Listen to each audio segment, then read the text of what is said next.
Why eclipses are becoming extinct. Hello everyone, this is your Daily Dose of Science. Is that the eclipse? I didn't get to see it in person. Ooh, wait, this is so cool. Yo. That is so beautiful.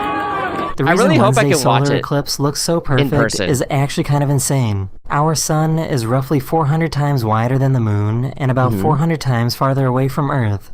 Because those two numbers are so similar, the sun and moon appear almost exactly the same size in our sky. So when the moon passes directly between us and the sun, it can completely cover its surface while still leaving the large solar corona visible around the edge. But this perfect match won't last forever. The moon is slowly moving away from Earth by about 3.8 centimeters every year, meaning that hundreds of millions of years from now, it will eventually appear too small to completely cover the sun. We happen to be alive during a relatively brief period in Earth's history where total solar eclipses can look this perfect, which I think's kind of awesome. This guy is comparing the Wait, so that means the humans millions of years from now on won't be able to see eclipses? That's kind of sad, because eclipses are so beautiful. Levels of radiation emitted by uranium and radium. Listen to the difference.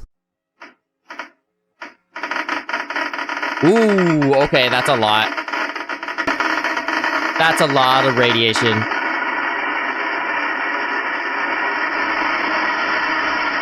Oh, okay, that's worse. This young inventor turned an RC car remote into a wearable controller that he can operate using just his fingers.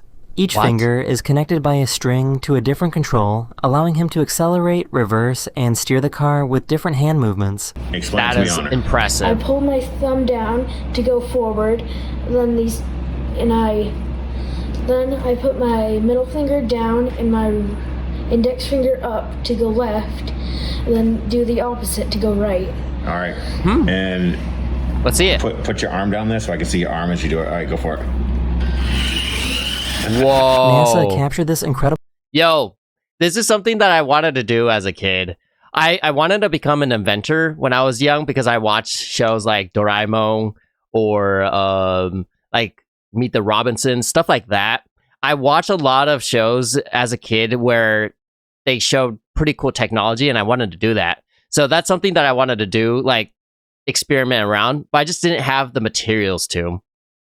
Footage during Wednesday's solar eclipse. At the peak of the eclipse, this bright structure could be seen extending from the left side of the sun. This is a solar prominence, which is a huge structure of plasma held above the sun's surface by powerful magnetic fields. They can extend anywhere from around 60,000 to 600,000 kilometers. You can even see it in this footage captured from Majorca, visible as this tiny orange spot on the edge of the sun. I see it.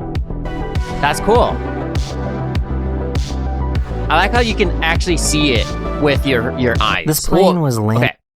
One thing that you should always know is never stare at the sun, even if it's an eclipse. Never stare at the sun because you could go blind. So these people probably had sunglasses, or I'm pretty sure they have those like special eclipse glasses that you can wear that are stronger than normal sunglasses. While a layer of fog was sitting just above the runway, making its wake turbulence clearly visible. Wake turbulence is the disturbed air left behind a plane as its wings generate lift, creating two powerful rotating currents of air known as wingtip vortices. Normally these are completely invisible, but the fog allows you to actually see the air swirling behind the plane.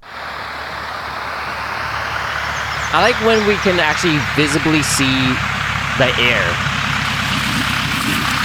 because that's something that you usually can't see. This guy built his own cloud chamber that allows you to actually see the paths of radioactive particles. It works by creating a layer of supersaturated alcohol vapor. When charged particles from this piece of uranium ore travel through the chamber, they ionize molecules in the air, causing tiny droplets to condense along their path. This creates these visible trails, allowing you to watch radiation that would normally be completely invisible. That's really cool.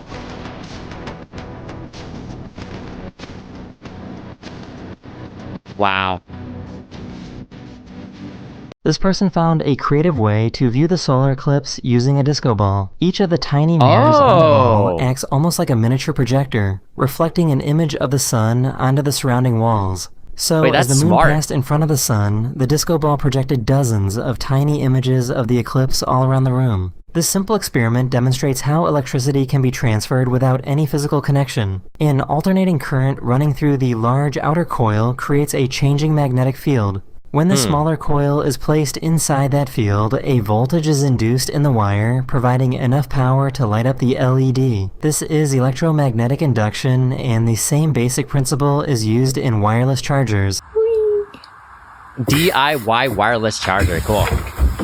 Well, technically it's not a charger, it's just a light. As the solar eclipse reached its peak over Cambridge in England, the sudden change in light caused these birds to start behaving unusually. Birds rely heavily on changes in daylight to regulate their daily routines, so an eclipse can temporarily disrupt these natural cues.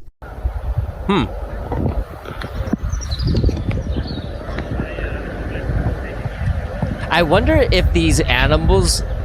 This bee is doing something most people don't realize is happening. possible. When a bee stings us, the tiny barbs on its stinger can become stuck in our skin. If the bee tries to immediately fly away, the stinger can tear away from its body, eventually killing it. But by slowly rotating around the sting, this bee is able to work the barbs free, allowing it to pull out its stinger and fly away unharmed. This is one of my first beekeeping lessons, that this can happen. Bees can do this.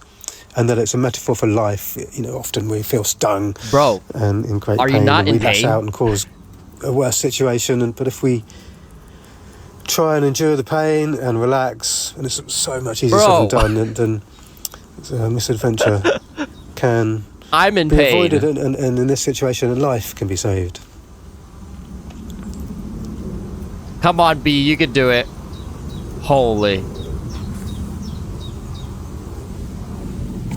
Yo, that If you've must ever wondered hurt. what astronauts actually get up to whilst they're in space, this next clip is for you. Our mission is research and science. We have experiments mounted on the outside of the station that are looking at Earth, and each has different sensors measuring different things. We study our own bodies and how they react to space, to weightlessness, to radiation, to all the different things up here. And that helps not only us go on further in future missions, but also helps for medical research back home. I recently shared a video of someone controlling a video game using an EEG headset. A few people were wondering how it worked, so I found this video explaining how the headset actually reads what's happening inside your brain. What it actually does is record the voltage fluctuations emitted by my brain via 14 electrodes in different areas. This technology is called electroencephalography, or EEG for short. Anyways, the felt pads are soaked in saline, which picks up the signal from my brain and passes it to a gold electrode in contact with the headset, where it is then run through an amplifier into something more readable. It's what we can do with those recorded signals that things become even more interesting. The emotive software has a special feature that allows its user to record a unique thought across multiple sessions and attribute it to a certain command. Guys, imagine in the future we all play games with our mind. That would be crazy.